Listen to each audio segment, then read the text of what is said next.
Hello everyone, welcome to the Vine Tribe special. Today we're going to be looking at how to taste wine properly, and I'm your host, John Grant.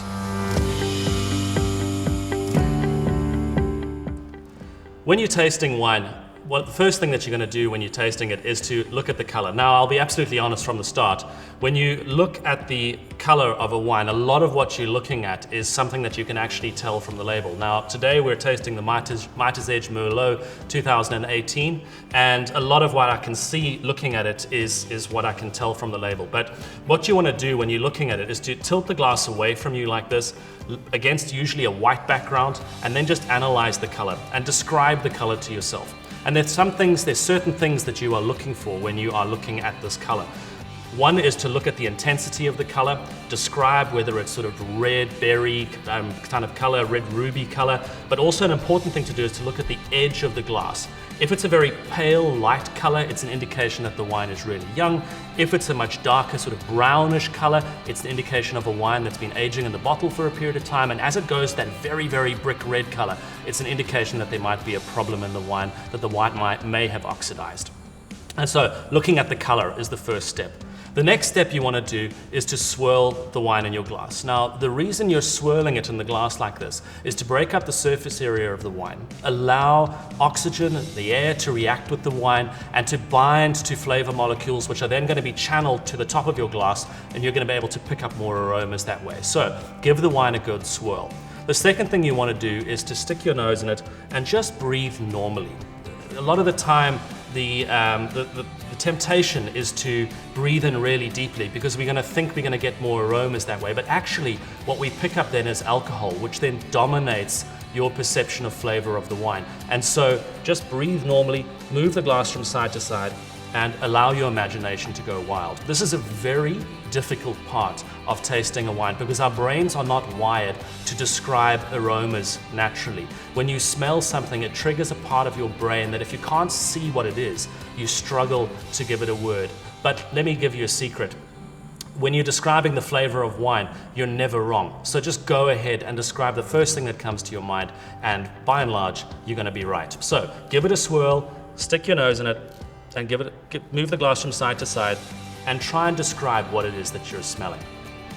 First thing that I look for when I'm smelling a wine is, are there any faults?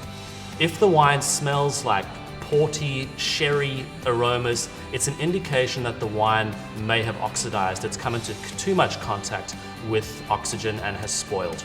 Another thing that you might look at and might smell is the wine smelling like a wet dog or wet cardboard? That's an indication that the wine is corked. Occasionally there are bacteria in the cork which react with the wine, strip the fruit flavor out, and you're left with that wet dog aroma. It's a fault in the wine, you should send it back. Then describe the aroma to yourself once you've made it clear that there are no faults in the wine. And moving the wine from side to side, I would describe here as lots of red berry fruit flavor, some spicy notes, and a more sort of shy type of aroma. It's not jumping out the glass in front of me. So describe that intensity and start broad when you're describing the flavors and slowly begin to narrow in. Our brains struggle to comprehend sort of describing something straight away. So go broad and then go more narrow as you get more confident in describing what it is that you're smelling. So lots of red berry fruit flavor, sort of cherry aromas, some plummy aromas, and then some spicy aromas. More sort of subtle aromas rather than jumping out the glass at me. Then you want to give the wine a taste. Now again, swirl the glass, put the wine in your mouth and taste it. Again, the temptation is when you do this to just swallow the wine immediately. What you want to do is hold the wine there for a period of time and notice what is happening around your palate. Also, you want to breathe in while you are tasting the wine. The reason you want to do that is you want to take oxygen and air over the wine, picking up those flavor molecules, which is then going to go up the back of your nasal cavity to your olfactory, where you're actually going to then be able to interpret more flavor. And so breathe in while you're doing it. Bear in mind, you want to do that at home before you do it in public, because I've seen some very messy situations with folks doing it for the first time in public. And so practice it at home before doing it. So give it a swirl, give it a taste.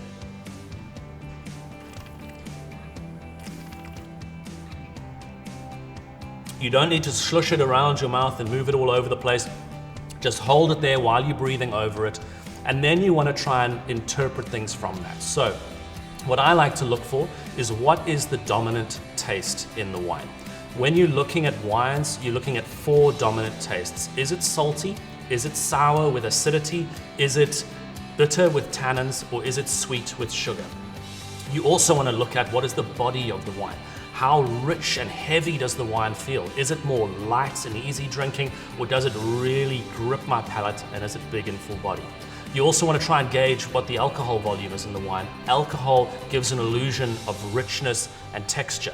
And so gauging the alcohol will in turn help you to gauge the body of the wine. So in describing this wine, I would describe it as a more medium-bodied to full-bodied style of red wine. Lots of fruit characteristics coming through, but also a lot of tannin and some acidity.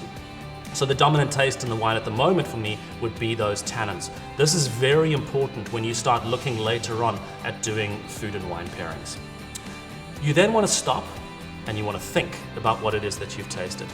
Form an opinion about what is in the glass in front of you. This is going to be important for later stages as well. By forming an opinion, when you see the wine, you're going to have an idea of what that wine tastes like. You're going to have an idea of what kind of food might work nicely with that at a later date. Write things down if you need to. When we write things down, we slow down our brains and you're able to form more of an opinion of the wine. So in describing this wine, lots of red berry fruit, some spicy notes, more medium to full-bodied, and a beautiful wine to sit by the fire to drink and enjoy on its own or with a plate of food. Thank you for joining us today for this Vine Tribe special. Become part of the tribe and subscribe, and we look forward to seeing you for our next segment. Cheers.